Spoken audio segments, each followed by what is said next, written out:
tahun 2022 Masehi dan 1440 panitia yang akan disampaikan oleh Bapak Ustaz Helmi Jatmika. Kepada beliau kami silakan.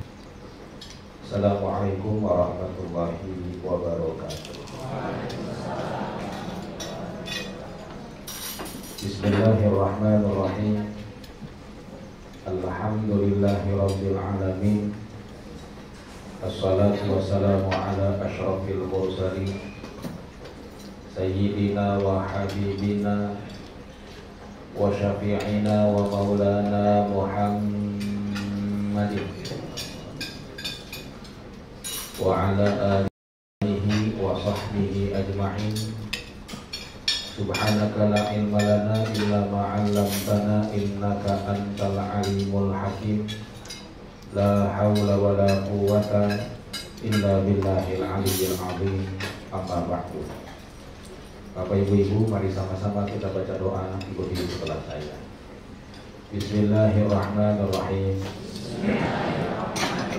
Rabbi auzi'ni an ashkura ni'mataka allati an'amta alayya wa ala walidayya wa an a'mala salihan tardahu wa adkhilni bi rahmatika fi ibadika salihin.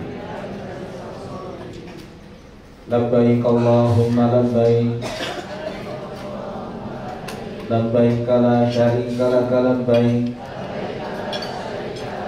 innal hamda wan ni'mata laka wal mulk la syarika lak.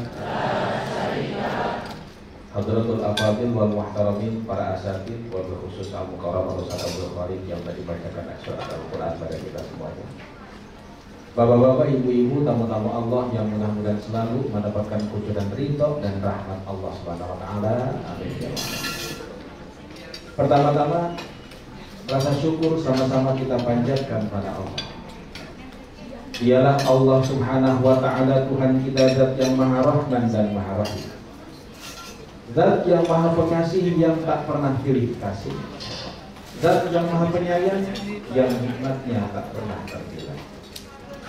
Semuanya ini bapak-bapak, ibu-ibu, karena Allah tidak punya anak, Allah pun tidak pernah diperanak. Andaikan Allah punya anak, Pak, atau seandainya Allah punya cucu, saya yakin 100% sebelum sayang kita, pasti anaknya dulu yang akan disayang. Sebelum ngasih kita, maaf, pastilah cucunya dulu yang akan dikasih.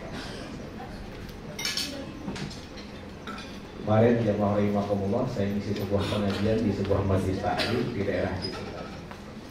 Maaf, kira-kira kalau majlis taklim yang datang kebanyakan ibu-ibu atau bapak-bapak? Ternyata majlis taklim di mana-mana isinya ibu-ibu. Bahkan besok yang berangkat umrah pun juga kelihatan ternyata lebih banyak ibu-ibu dibanding bapak-bapak. Ibu, beruntunglah ibu jadi perempuan. Bapak, ketahuilah Pak, perempuan itu makhluk istimewa. Bahkan karena istimewanya perempuan, di Al-Quran ada satu surat namanya surat An-Nisa, surat perempuan. Tidak ada Pak surat laki-laki. Mohon maaf jemaah rahimakumullah, bahkan maaf, Rasulullah mewasiatkan kepada kita laki-laki, istausu bin nisa'i khairan. Hei laki-laki, jagain tuh perempuan. Saya bertanya-tanya dalam hati, kenapa kok perempuan harus dijagain? Ternyata muncul jawabannya di otak saya. Yang serem juga ternyata kebanyakan perempuan. Kalau nggak percaya, kuntilanak main lagi perempuan, sundel bolong, suster ngesot, yang laki-laki cuma satu, cenderung gimana?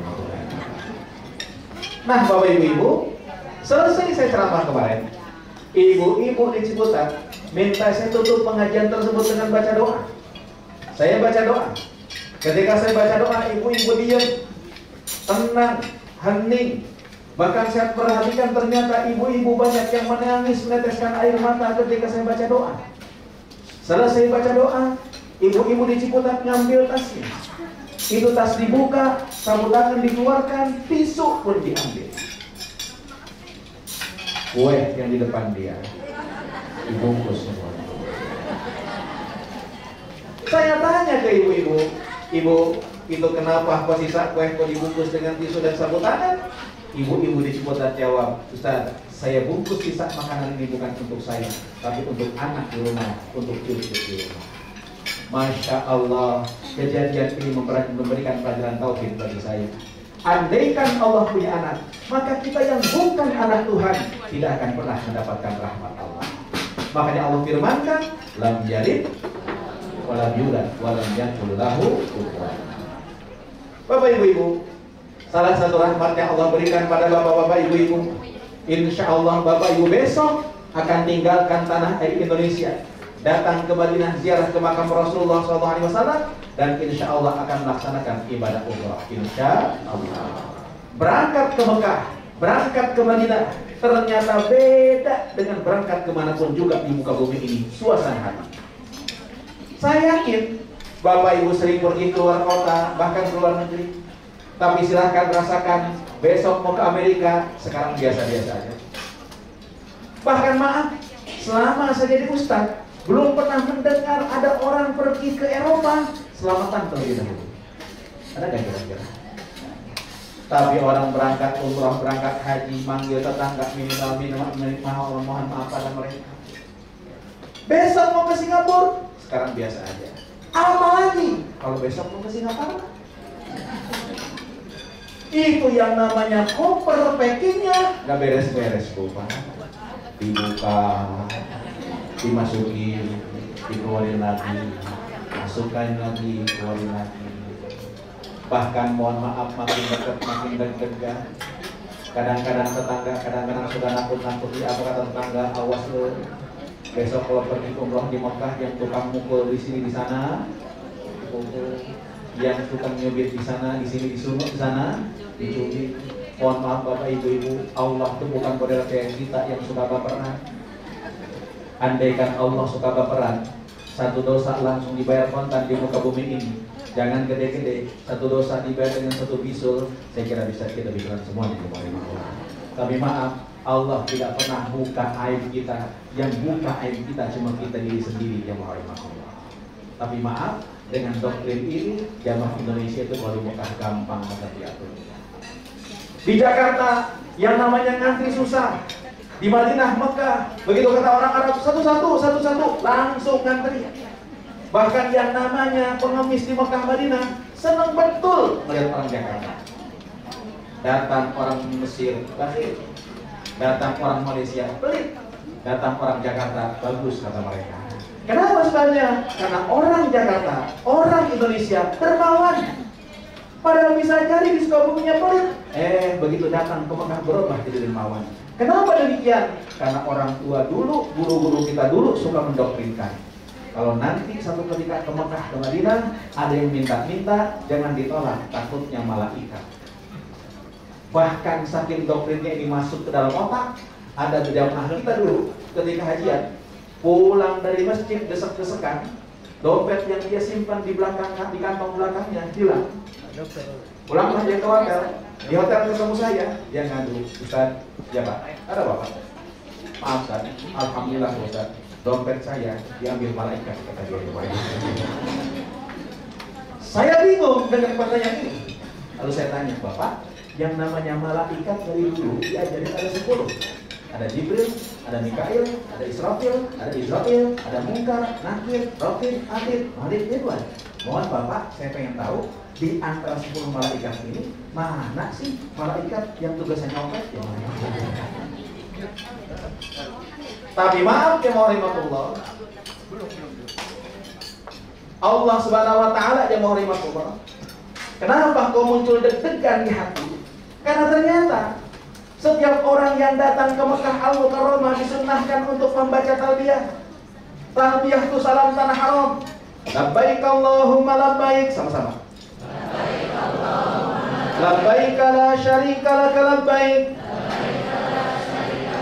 Innal hamda wan ni'mata laka wal mulk la syarika lak. Bapak Ibu, salam ini talbiyah ini dijawab oleh para malaikat. Dan kata Nabi, jawaban malaikat ada dua. Ada kelompok orang yang datang ke Mekah, mulutnya bertalbiyah. Malaikat jawab, labbaika wa sa'daika.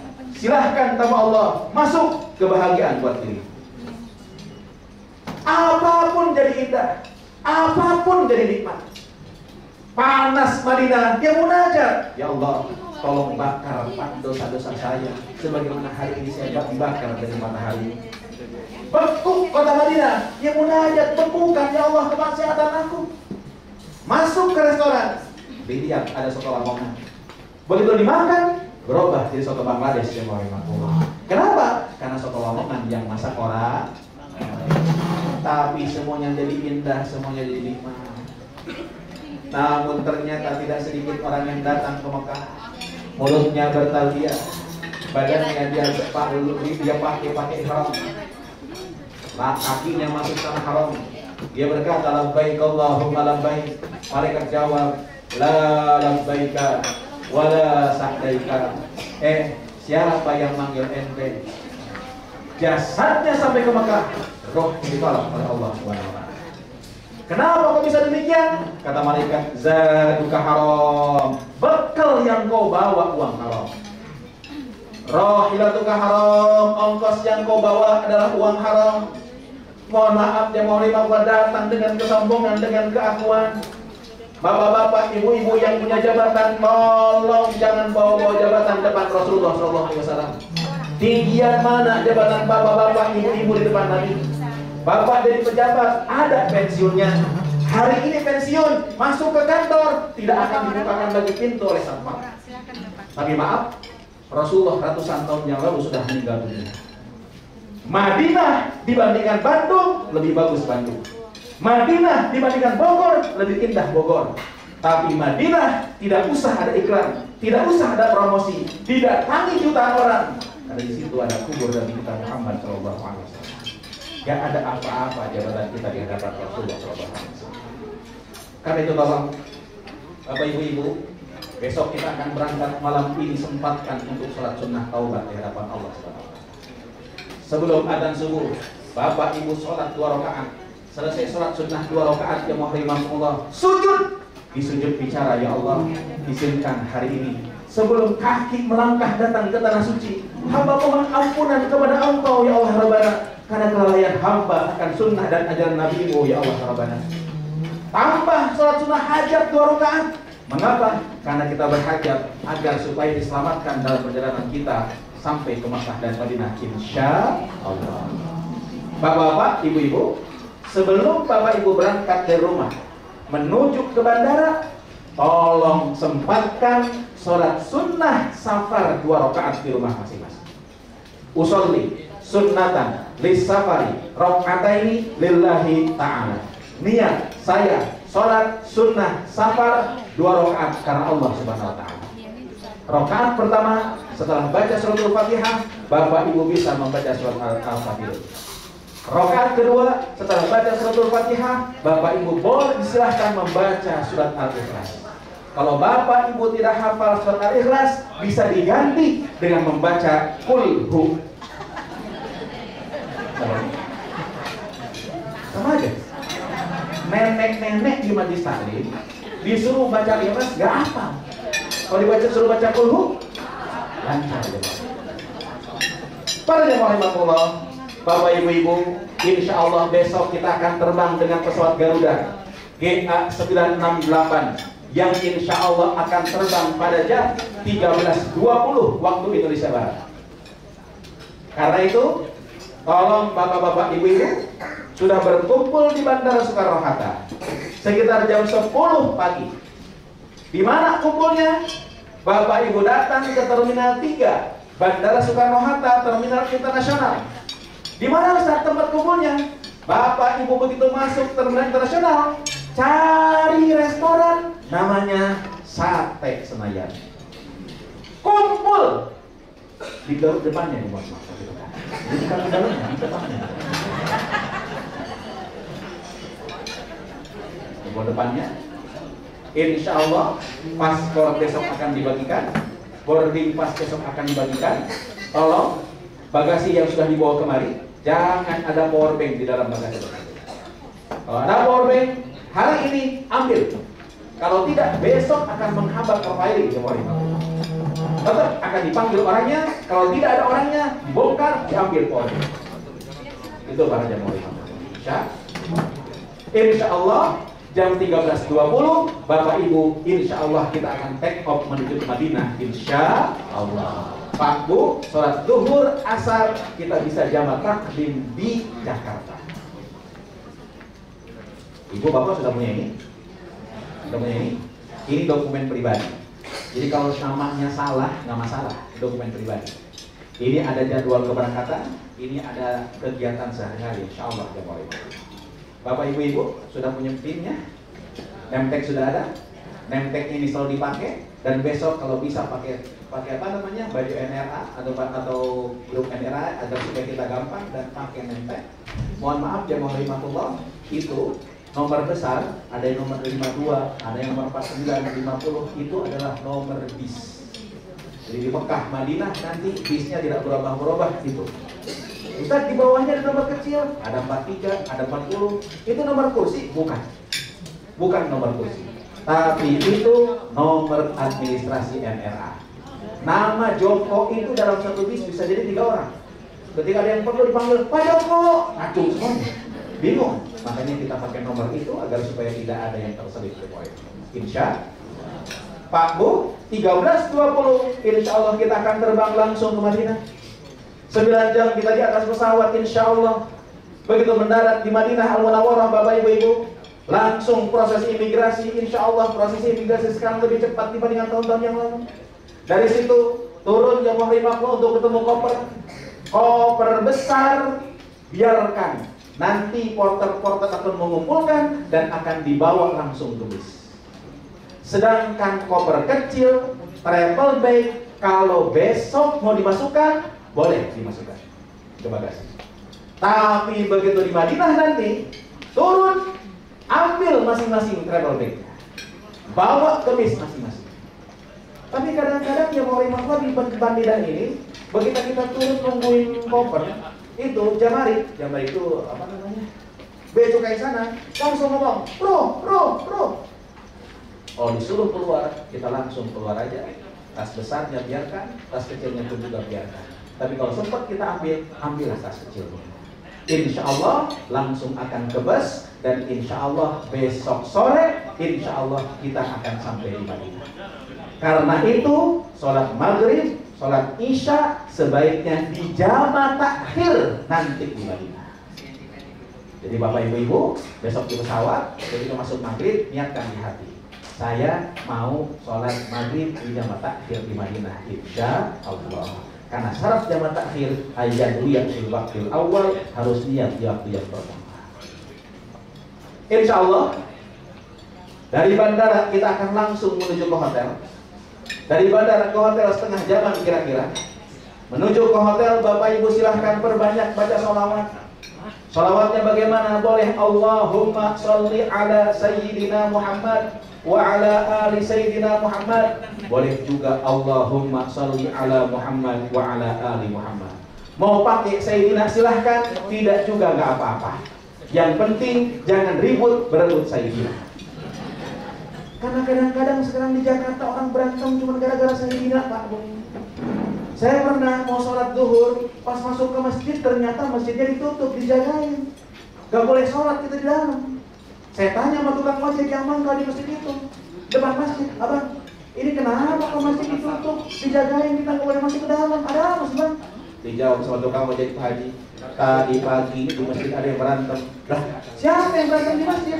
Itu Pak Haji, kelompok yang sholawatnya Allahumma sholli ala Sayyidina Muhammad ribut berantem sama kelompok yang sholawatnya Allahumma sholli ala Muhammad. Pak Haji, tadi mereka pada berantem, serem Pak Haji ngeliatnya, Pak berebut Sayyidina.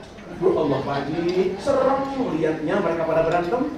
Untung Pak Haji, saya mah gak pernah sholat tadi. Begitu masuk tanah haram kota Madinah, lampu Madinah mulai kelihatan. Saat itu rindu pada Nabi mulai memuncak. Kalau boleh saya anjurkan Bapak Ibu silahkan kunci mulut, munajat pada Allah. Ya Allah, di depan saya kota Madinah Al-Munawwarah, kotanya Rasulullah SAW.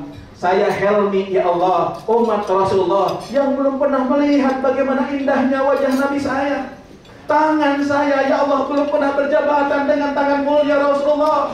Kuping saya belum pernah mendengar bagaimana indahnya suara Rasulullah. Bahkan saya terlahir, ya Allah, jauh dari masa Nabi, jauh dari tempat Rasulullah SAW. Malam ini saya datang, ya Allah, ke Madinah demi cinta saya, demi rindu saya pada Rasulullah. Ya Allah, tolong sampaikan salam saya, tanda rindu pada Rasulullah SAW. Seraya mulut kita membaca salawat. Ya Nabi, salam alaika. Ya Rasul, salam alaika. Ya Habib, salam alaika. Salawatullah alaika. Allah ya Nabi, salam alaika.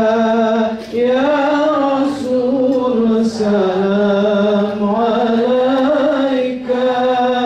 Ya Habib, salam alaika.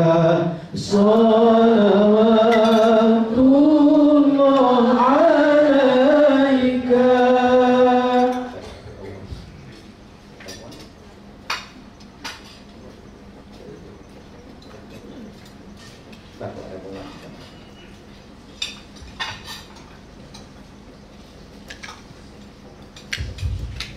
Mohon maaf kepada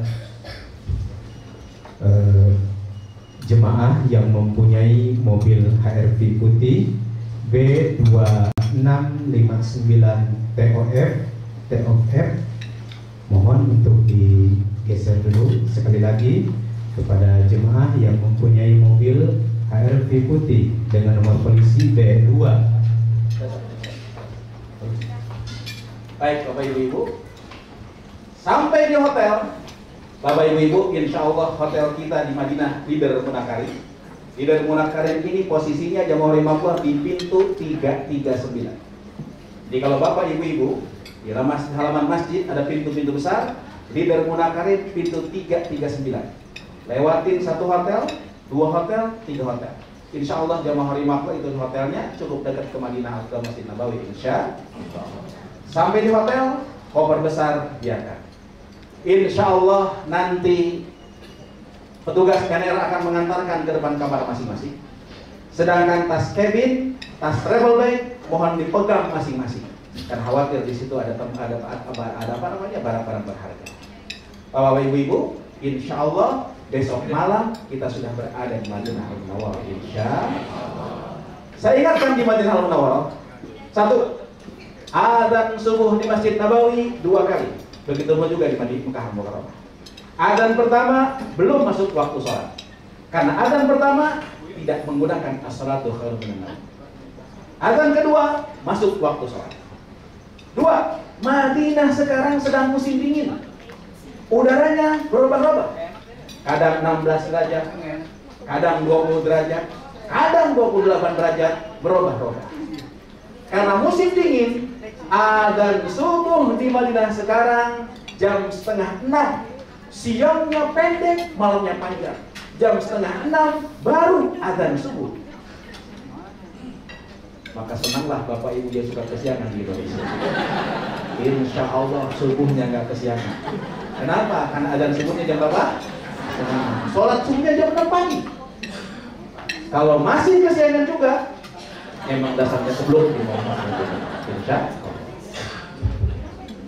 Jamaah rahimakumullah, insya Allah yang penting di Madinah itu satu, ziarah ke Rasulullah SAW. Bapak Ibu, di Madinah ada Raudhah. Raudhah ini Jamaah rahimakumullah tempat salatnya Rasulullah. Sekarang datang ke Raudhah beda dengan tahun-tahun sebelumnya. Kalau tahun-tahun sebelumnya siapa yang kuat yang dapat, kapanpun juga boleh. Sekarang maaf, per kedatangan jamaah disiapkan surat izin masuk Raudhah per rombongan dan hanya sekali masuk. Maaf, Kalau di waktu yang ditentukan tidak datang, tidak ada kesempatan lagi untuk masuk ke Allah. Ada tasrehnya di bawah. Tapi maaf, jadi lebih tenang. Ya, nggak ada desek-desekan. Kapan waktunya? Besok akan diinfo kalau kita masuk ke Madinah. Saya tidak akan menjelaskan sekarang karena belum tentu. Para jamaah rahmatullah, kalau sudah waktunya, mohon disiapkan ibu-ibu, bapak-bapak, nanti masuk antrian, masuk raudhah. Tolong bapak-bapak, kalau mau sholat di raudhah, sholat di Masjid Nabawi, sholat di Masjidil Haram, ziarah ke makam Nabi, tolong pakai baju yang terbagus. Masa dipanggil bupati pakai dasi, kondangan pakai jas, dipanggil bos rapih bajunya, giliran sholat pakai kaos oblong, ada tulisannya lagi di belakang kopi kapal api. Astagfirullahaladzim. Siapkan diri. Kalau sudah ada kesempatan masuk ke raudhah, antri masuk ke raudhah. Raudhah itu kata Nabi, ma baina baiti wa minbari raudhatun min riyadil jannah. Antara rumahku dengan mimbarku itu bagaikan taman di antara taman surga. Pokoknya begitu masuk di tempat yang disediakan, silahkan sholat sunnah, cari tempat yang kosong. Sholat sunnah apa Pak Ustaz? Sholat sunnah mutlak 2 rakaat. Usolli sunnatan raka'ataini lillahi ta'ala. Masih ada kesempatan, tambah sholat sunnah aja. Lalu silahkan doa. Raudhah ini tempat mustajab. Selesai, bapak-bapak maju ke depan, belok ke sebelah kiri, akan lewat kuburan Nabi. Ibu-ibu dari luar Masjid Nabawi, silahkan ucapkan salamnya. Salamnya bagaimana? Bismillahirrahmanirrahim, sama-sama. Assalamu alayka ya Rasulullah. Assalamu alayka ya Habiballah. Assalamu alayka ya sahwatallah. Assalamu alayka ayyuhan nabiyyu wa rahmatullahi wa barakatuh. Assalamu alayna wa ala ibadillah as-salihin. Ashhadu annaka ya Rasulullah jahadta lahi haqqa jihadihi wa nasahta al-ummah wa addaita al-amanah wa ballagta ar-risalah. Allahumma ati sayyidana Muhammadan al-wasilata wal fadilata wa ba'athu maqama mahmuda alladhi wa'adtahu innaka la tukhliful mi'ad. Saya yakin gak ada yang hafal.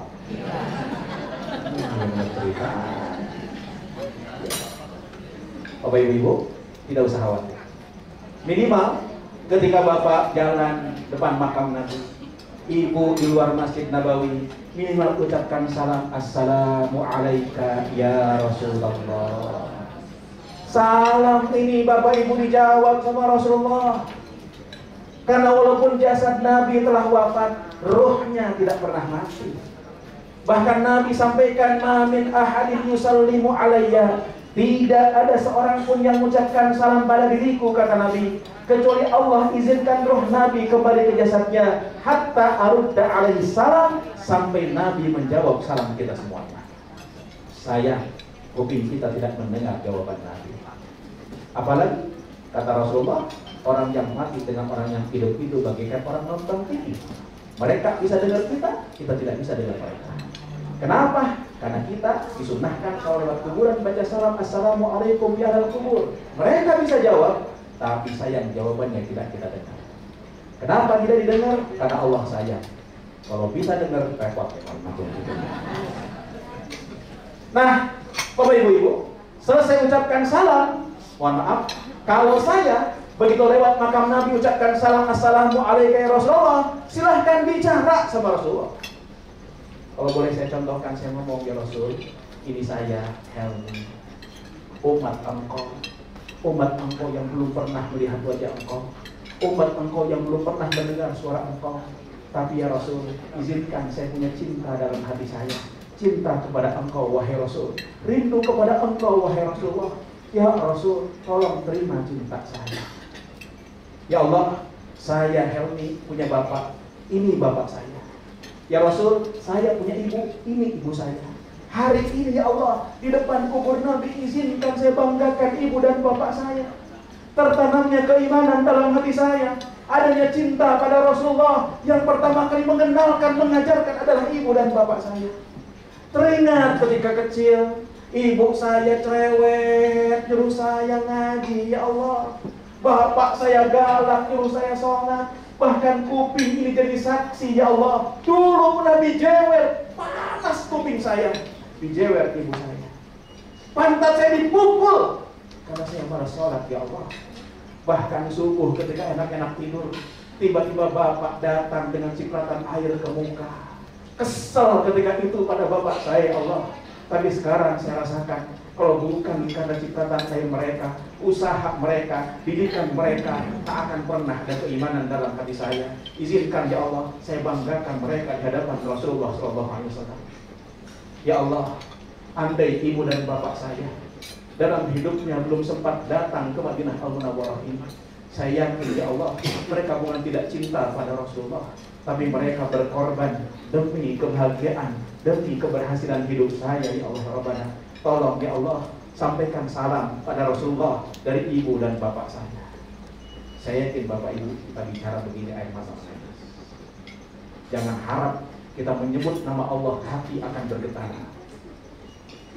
Menyebut nama Rasulullah, air mata akan menetes. Kalau mengingat orang tua saja, tak pernah meneteskan air mata. Lalu, apa yang kita ucapkan? Di depan makam Nabi, saya ngomong, ya Rasul, hidup saya akan datang. Ya Allah, bisa jadi tak akan pernah lebih lama dibandingkan hidup yang telah saya lampaui. Hari ini saya mohon kepada Engkau, ya Allah, agar saya bisa istiqomah di jalannya Rasulullah, agar hidup saya bisa bermanfaat untuk umat Rasulullah, sehingga ketika saya wafat nanti, Kau kumpulkan saya bersama Rasulullah SAW. Langkah selangkah ada makam Abu Bakar, ucapkan salam, Assalamualaikum ya Abu Bakar. Langkah selangkah lagi ada makam Umar, ucapkan salam, Assalamualaikum ya Umar. Lalu kita bicara, ya Allah, Abu Bakar, Umar begitu hebatnya, sampai wafatnya saja dikuburkan di samping makam Nabi. Saya nanti kalau meninggal dunia tak mungkin dimakamkan di samping makam Nabi. Tapi mohon ya Allah Rabbana, kalau Kau berikan keistiqomahan pada Abu Bakar, pada Umar, tolong berikan kekuatan untuk istiqomah pada hamba ini, ya Allah Rabbana. Hamba lemah dan tiada berdaya, ya Allah Rabbana. Itulah Pak Bu, nyambungkan ruhani kita ketika ziarah ke makam Nabi. Sambil mengambil iktibar, ternyata samping makam Nabi bukan makam anak istrinya. Samping makam Nabi bukan makam anaknya Fatimah. Padahal Fatimah meninggal dunia hanya kira-kira 6 bulan setelah Rasulullah meninggal dunia. Tapi Fatimah tidak dimakamkan di samping makam Nabi.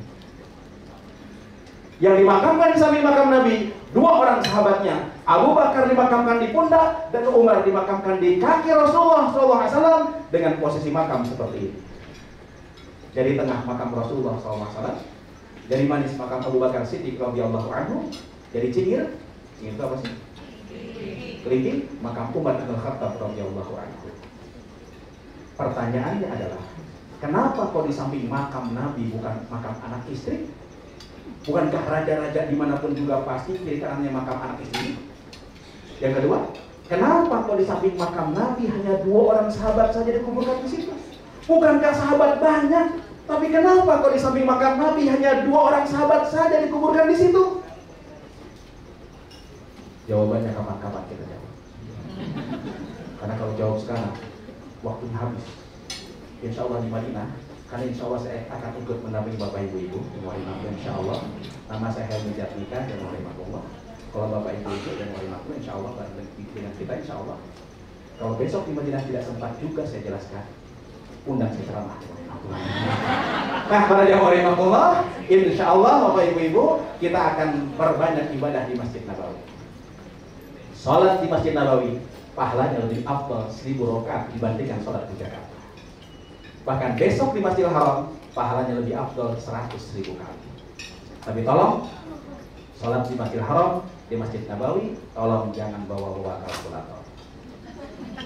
Selesai sholat, hitung pahala. Waduh, 1000 atau 100.000. Gara-gara ngitung pahala, ada jamaah umroh yang pulang umroh tidak mau sholat lagi.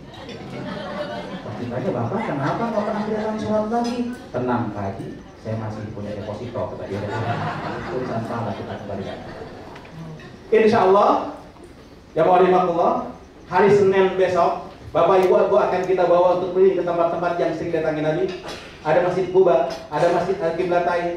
Itu nanti diatur bagaimana jamaah Allah pagi-pagi setelah sarapan.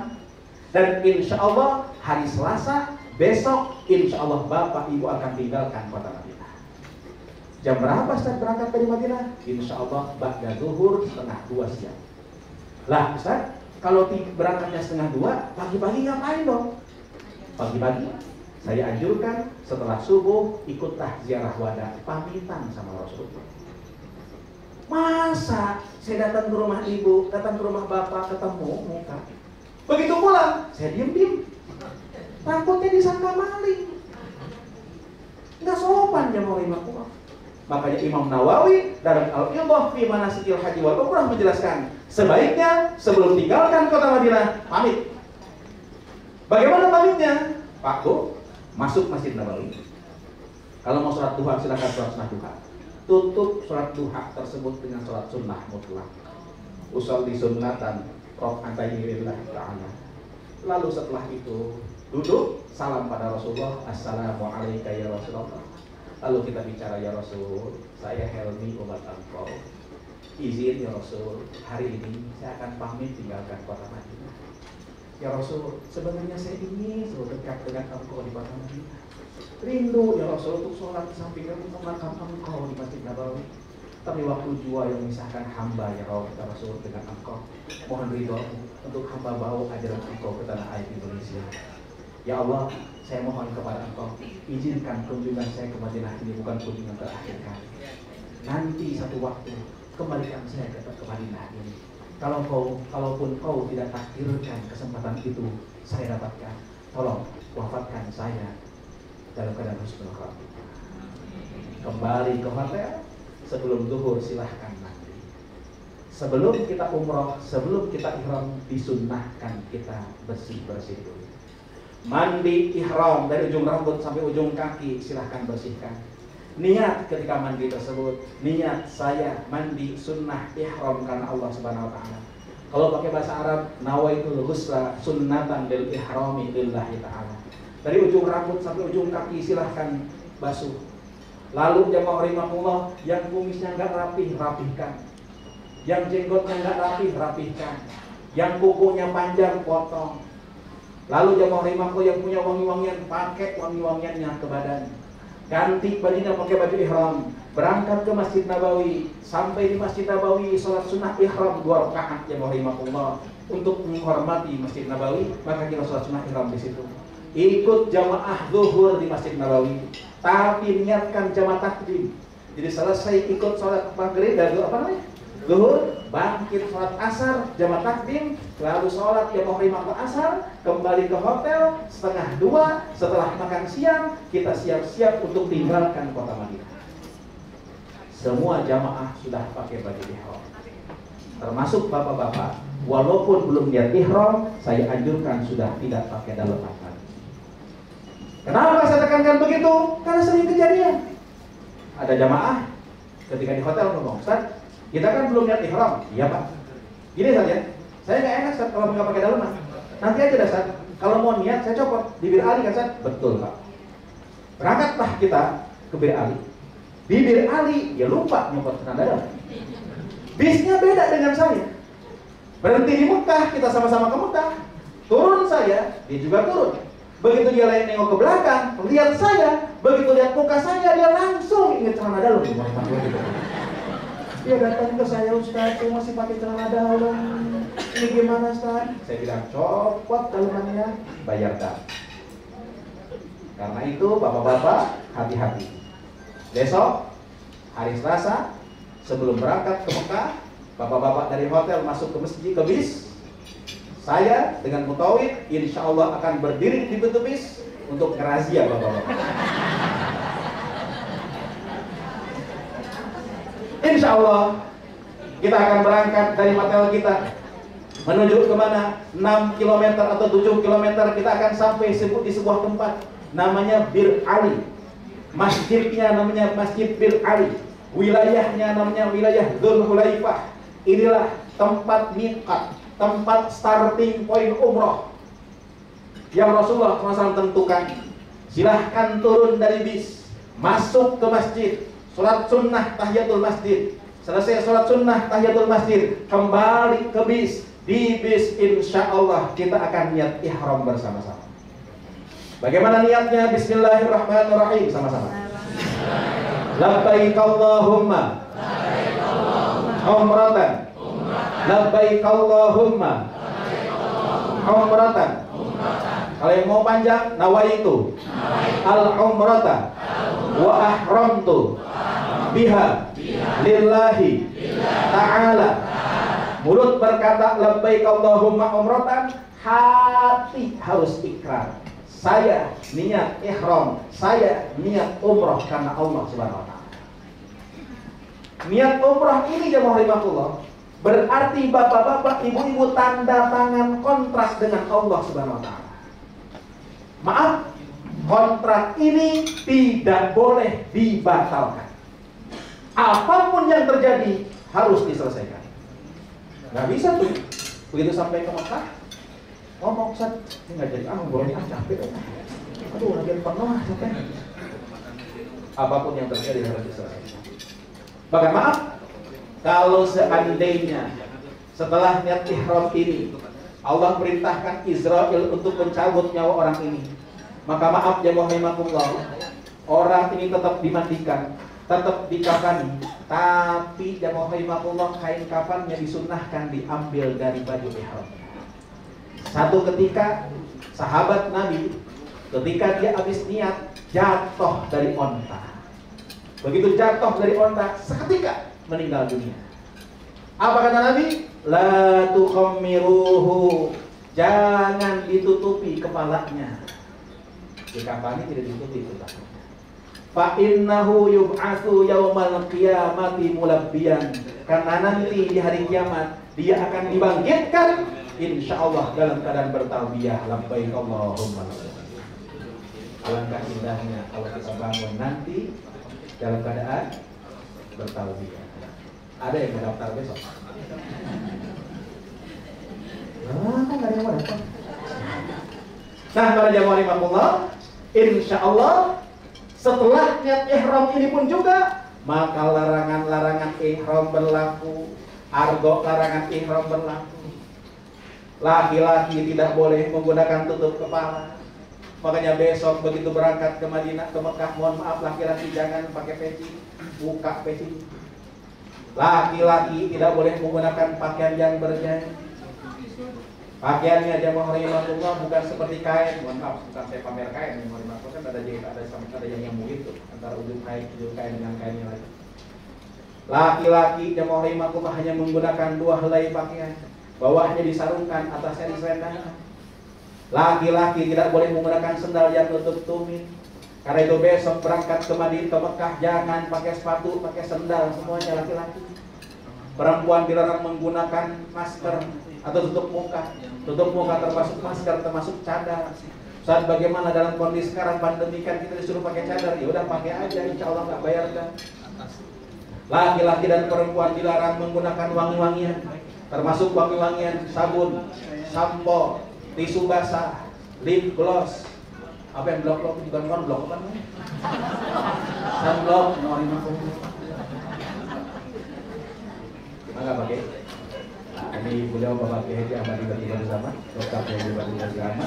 Insya Allah besok dia akan mendampingi kita semuanya. Aman ya.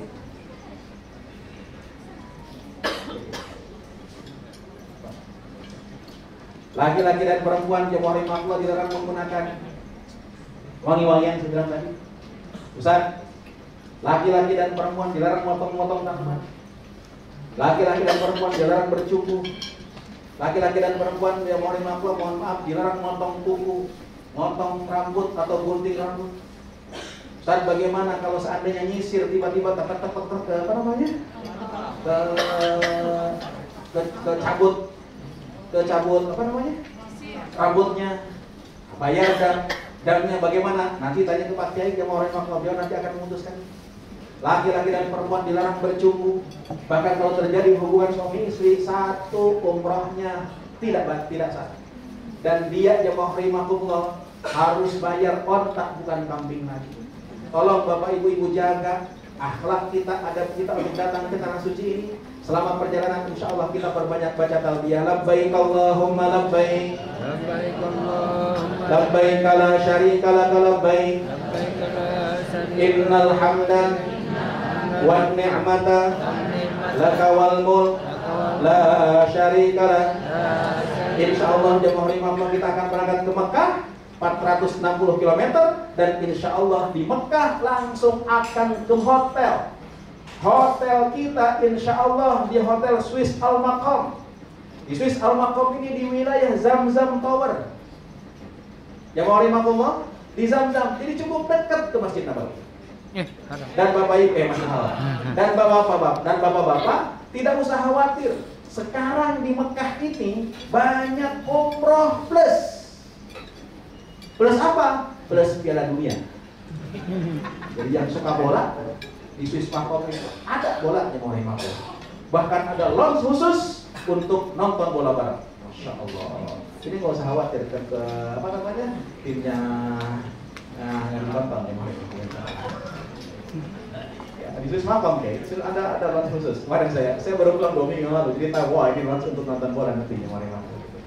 Nah para jamaah rahimakumullah, sampai di hotel, Bapak Ibu makan malam dulu.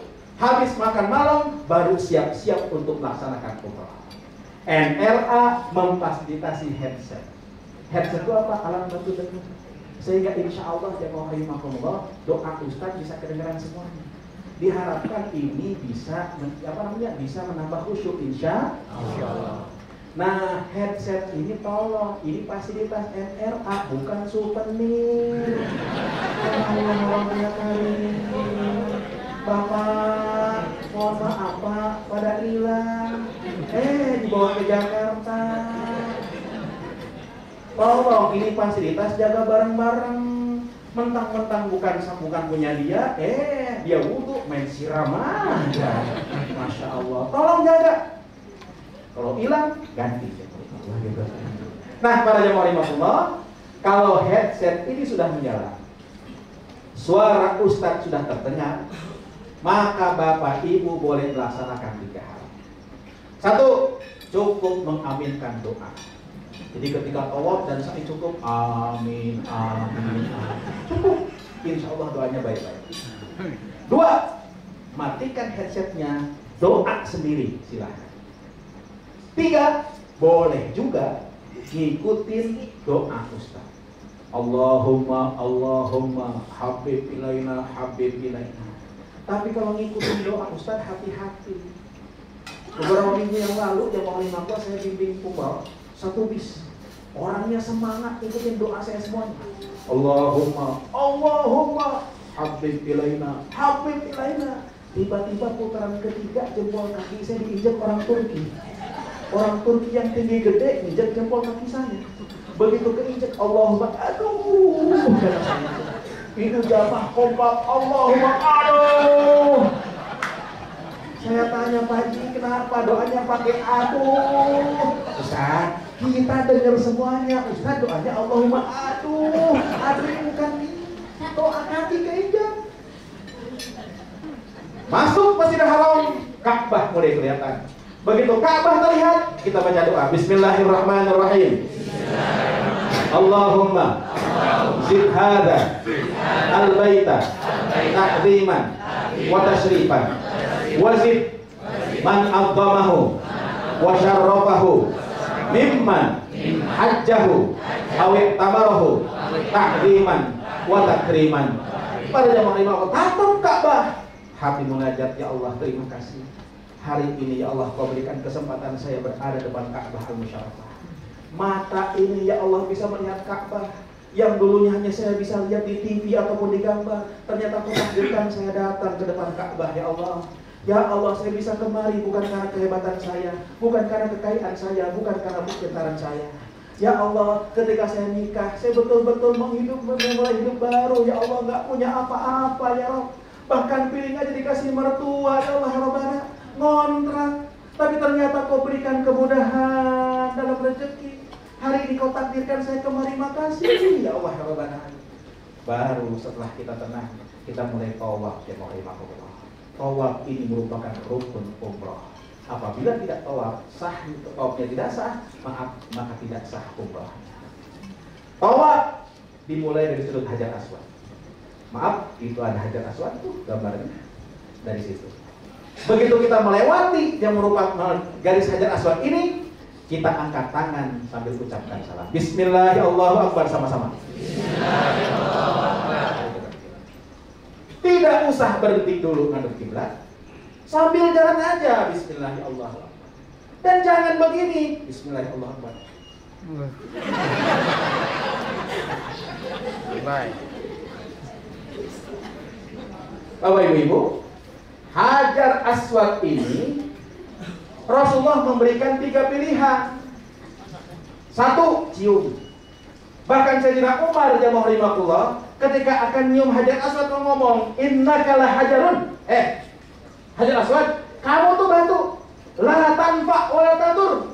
Gak ada, tidak bisa memberikan manfaat, tidak memberikan bahaya. Laula anni ra'aitu Rasulullah qabbalaka ma qabbaltuka. Kalau saya tidak melihat Rasulullah nyium engkau, saya nggak bakal nyium engkau. Rasulullah memberikan 3 pilihan. 1, cium. Kalau nggak bisa, sentuh. Kalau nggak bisa, istilam dari jauh. Jadi salam dari jauh, insya Allah nilainya sama dengan nyium Hajar Aswad. Tolong jangan paksakan nyium Hajar Aswad. Apalagi bapak-bapak sekarang, maaf, laki-laki yang boleh ke pelataran tawaf yang hanya pakai baju ihram. Tidak pakai baju ihram tidak boleh ke pelataran tawaf. Bisa dibayangkan desek-desekan nyium Hajar Aswad, bapak-bapak kain ihramnya ke atas. Kalau atasan masih mendingan, bawahan.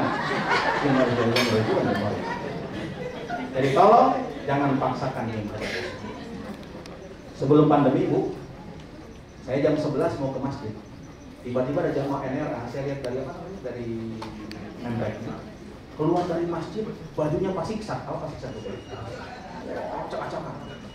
Iya, copot. Apa? Sok kancingnya apa? Ini sapunya sobek, bajunya berantakan, pucel. Saya tanya, Bapak dari mana? Oh, Ustaz, saya habis di Hajar Aswad. Ustaz, berjuang Ustaz. Udah deket, tiba-tiba orang ini yang ngedesek. Begitu orang ini desek, saya pukul perutnya. Dia mundur ke belakang. Udah deket lagi Ustaz, orang masih Ustaz desek, sikut mundur ke belakang. Akhirnya Hajar Aswad terbuka Ustaz. Saya ciumin, Masya Allah, enak betul Ustaz. Saya cuma komentar, hey man, how can you get beauty if the way is not beautiful? Apa nama? Tolong jangan nyium Hajar Aswad tapi lewati jalur yang haram. Tolong posisi Ka'bah sebelah kiri. Tolong kasolah kata Nabi seperti sholat. Karena sholat harus punya wudhu, berarti tawaf harus punya. Gimana kalau batal wudhu? Berhenti tawafnya, wudhu dulu, lanjutkan di putaran berapa kita tadi putar. Tawaf 7 putaran. Tidak ada doa yang wajib dibaca ketika tawaf. Yang sunnah dibaca, baca tasbih subhanallah sama-sama. Subhanallah. Walhamdulillah. Wala ilaha illallah. Allahu Akbar. La haula wala quwwata illa billah al-aliyyil azim. Boleh nggak baca salawat? Boleh. Boleh nggak baca tasbih? Boleh. Begitu sampai di rukun yamani, satu sudut Hajar Aswad, maka kita baca doa Rabbana wa fil akhirati hasanah. Ustaz, saya diam aja, boleh nggak tawafnya? Sah. Ustaz, gimana kalau ngobrol? Boleh nggak? Boleh. Tapi ada tempat yang lain. Nah, para jamaah rahimahullah, selesai tawaf 7 putaran, berakhir di Hajar Aswad, Bapak Ibu silahkanlah doa. Doa di mana? Doa di tempat yang mustajab. Mana tempat mustajab itu? Bapak Ibu lihat Hajar Aswad. Sampingnya ada pintu Ka'bah. Antara pintu Ka'bah dan Hajar Aswad, dari Hajar Aswad sampai ke ujung pintu Ka'bah, inilah tempat yang mustajab insya Allah. Namanya multazam. Kalau bisa nempel di Ka'bah bagus, nggak bisa mundur yang penting searah. Saya kalau bimbing umroh, selesai tawaf saya bawa jamaah ke arah multazam. Saya pimpin doa. Habis saya pimpin doa, saya katakan Bapak Ibu silakan doa masing-masing. Bapak Ibu punya hajat masing-masing silakan. Saya mundur ke belakang, lihatin jamaah nungguin mereka doa. Tiba-tiba saya lihat ada ibu-ibu yang di multazam nggak doa. Dia ambil buku di tasnya. Buku itu dibuka sebentar, ditutup tuh buku. Lalu dia begini. Yang lain nangis-nangisan doa, dia mau begini. Saya bilang, wah si ibu nggak tahu multazam nih. Saya deketin Bu, antara pintu Ka'bah ke Hajar Aswad itu multazam namanya, tempat mustajab. Ibu doa bukan ngangkat-ngangkat buku. Si ibu ngomong, Pak Ustaz, ketika teman saya, saudara saya, tetangga saya tahu saya berangkat umroh, mereka tuh inti doa. Doa ditulis di buku ini. Nah, saya tadi mau baca satu-satu pusing deh. Ya udah saya angkat ke buku sambil ngomong, ya Allah, isi buku ini titipan doa teman saya, saudara saya, tetangga saya. Saya tadi mau baca satu-satu pusing, ya Allah, engkau aja dah tolongnya baca satu-satu, jangan dipraktekin besok.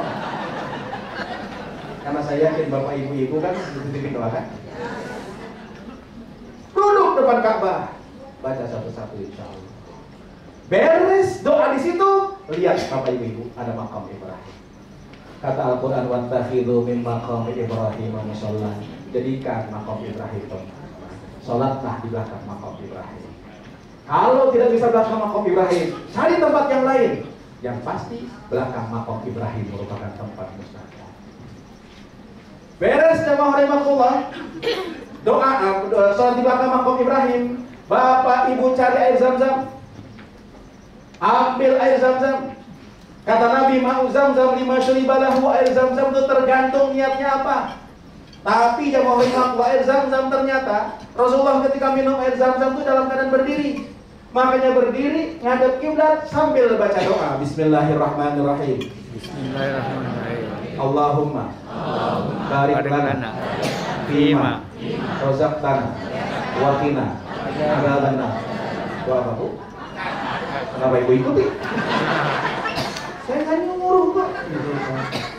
Ini doanya, Allahumma inni as'aluka ilman nafi'an wa rizqan wasi'an wa shifaan min kulli da'in wa saqamin bi rahmatika ya arhamar rahimin. Sambil ngadep kiblat minum, sebaiknya 3 kali tegukan.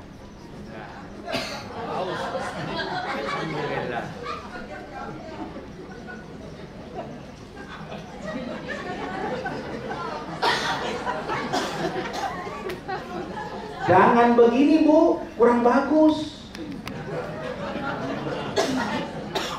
Kalau begini kurang bagus.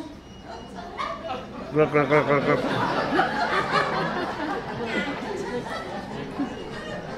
Maaf ya, habis itu.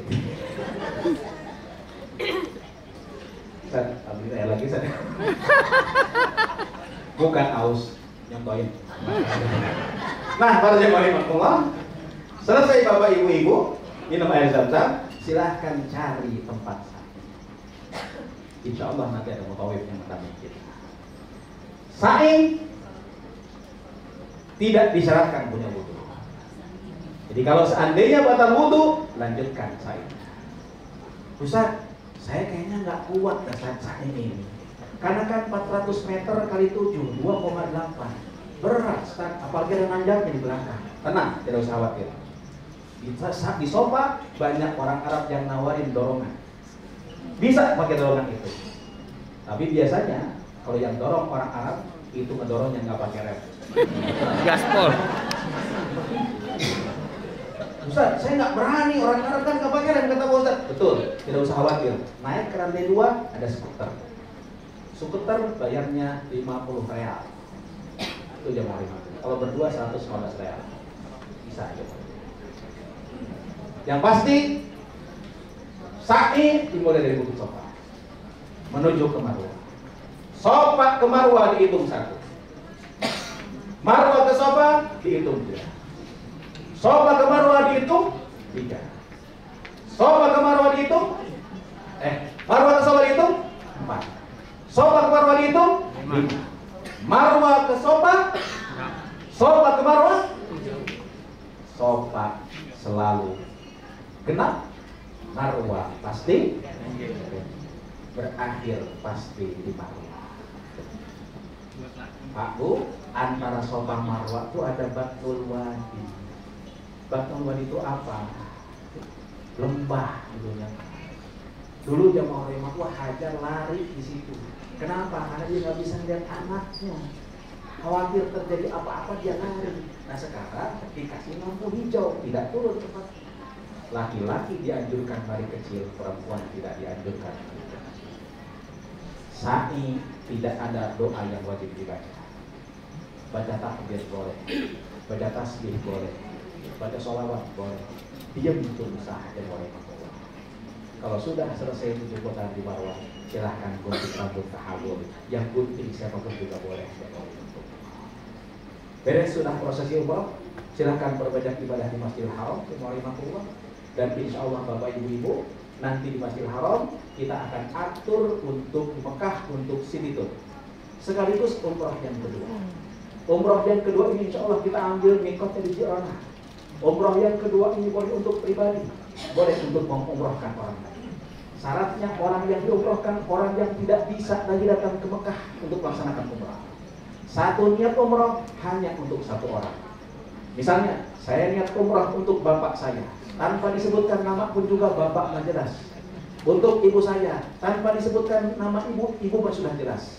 Tapi kalau untuk kakek, ingat kakek itu ada 2, kakek dari bapak, kakek dari ibu. Kalau bapak ibu niat, saya niat umrah untuk kakek saya, malaikat masih bingung, kakek mana? Maaf, ini aja sekedar bercanda. Nah, para jamaah rahimakumullah, bapak ibu-ibu, orang-orang yang almarhum sudah diumrohin, mau umroh lagi, bapak ibu udah nggak kuat, cari orang yang amanah, ongkosin dia untuk melaksanakan umroh, insya Allah nilainya sama. Pak Bu, insya Allah bapak ibu akan Jumat di Mekah, insya Allah. Saya ingatkan, di Mekah subuh hari Jumat, imam sholat subuh rakaat pertama suka membaca surat As-Sajdah. Dan imam ketika membaca ayat innama yu'minu bi ayatina alladzina idza dzukiru biha kharru sujada wa sabbahu bihamdi rabbihim wa hum la yastakbirun. Imam akan takbir, Allahu Akbar, tidak rukuk tapi langsung sujud. Kenapa langsung sujud? Karena ini ayat sajadah. Imam yang membaca sunnah untuk sujud, makmum yang mendengarkan bacaan imam sunnah untuk sujud. Imam kemudian bangun lagi meneruskan bacaan. Nah di Jakarta jarang dilakukan. Jadi jamaah Indonesia begitu mendengar imam Allahu Akbar, nyangkanya ruku, dia ruku Allahu Akbar. Di kiri kanan orang Arab tahu itu ayat sajadah, dia sujud semuanya. Lah begitu kiri kanan sujud semuanya dia ruku sendirian. Dia bingung, lagi ruku nengok ke kanan, nengok ke kiri. Di sana ada orang Cimanyong lagi bingung juga, nengok juga, mata ketemu mata kasih kode. Betul kan? Oh, kalau besok imam membaca surat As-Sajdah, patokannya Alif Lam Mim Tanzilul kitab la raiba fihi min rabbil alamin. Oh, ini imam pasti melaksanakan sujud tilawah. Ikutkah itu? Ustaz ketika sujud doanya apa? Doanya sajada wajhi lillazi khalaqahu wa sawwarahu wa syaqqa sam'ahu wa basarahu bihaulihi wa quwwatihi fatabarakallahu ahsanul khaliqin. Ustaz enggak apa. Ya udah baca subhanallah. Ustaz enggak ingat, diam. Yang sering sujud ke Allah. Yang kedua, bapak-bapak, ibu-ibu, insya Allah Jumatan di Mekah, ibu-ibu silahkan ikut Jumatan. Dan maaf, kalau masuk masjid jam 11, tadi jam Rahimahullah, mohon maaf saya khutbah Jumat di Medan Merdeka Selatan, Medan Merdeka Utara, ada perkataan di situ jam Rahimahullah. Adzan zuhur belum ada yang datang kiai. Allah, mentang-mentang adzan zuhurnya jam 12 kurang masih sepi. Di Mekah kalau ini kejadian nggak bakalan dapat di masjid. 1 jam sebelum Jumatan masjid sudah ditutup. Dan adzan Jumat di Masjidil Haram 2 kali. 1,5 jam sebelum khatib naik mimbar adzan dulu. Itu bagaimana? Insya Allah satu depan bapak ibu akan kembali ke tanah air. Kita akan ke Jeddah dulu. Pak Bu, bedanya haji dan umroh. Kalau haji ada wukuf, umroh tidak boleh. Kalau haji ada mabit di Mina, umroh cuma jalan-jalan. Kalau dalam haji ada lontar jumroh, dalam umroh tidak ada lontar jumroh. Di umroh adanya lontar real. Jadi kalau belum siap, belum puas belanjanya, di Mekah kurang, Madinah kurang, lontar dulu realnya jemaah makhluk di Jeddah insya Allah. Bapak ibu, insya Allah kita akan pulang lewat Bandara Internasional Haji, Bandara Haji. Saya ingatkan, Bandara Haji itu bandara gede. Dan saya mohon kepada bapak-bapak yang masih muda, di Bandara Haji kita nggak ngapa-ngapain. Dalam artian kita nggak ngedorong, mohon maaf Pak Bu, koper itu nanti diatur oleh porter. Tapi begitu masuk ke dekat counter, dari sini ke belakang kira-kira, porter sudah tidak boleh mendorong, harus jamaah yang mendorong. Jadi mohon pengertiannya, yang muda-muda ketika nanti disuruh masuk, tolong dorongin apa namanya? Rolling. Koper sekira 20 meter. Sanggup kira-kira? Mohon keikhlasannya, mudah-mudahan ini jadi asbab, jadi makbulnya umrah kita ini. Di situ jamaah harus ngantri. Untuk apa? Ngantri. Check-in apa enggak? Enggak. Mau kesulitin barang apa enggak? Enggak. Ngapain? Antri. Itu jemaah. Kalau kita enggak antri, maaf, barang kita tidak bisa masuk. Itu jemaah. Insya Allah pulang ke tanah air, dan di tanah air akan mendapatkan zam-zam masing-masing.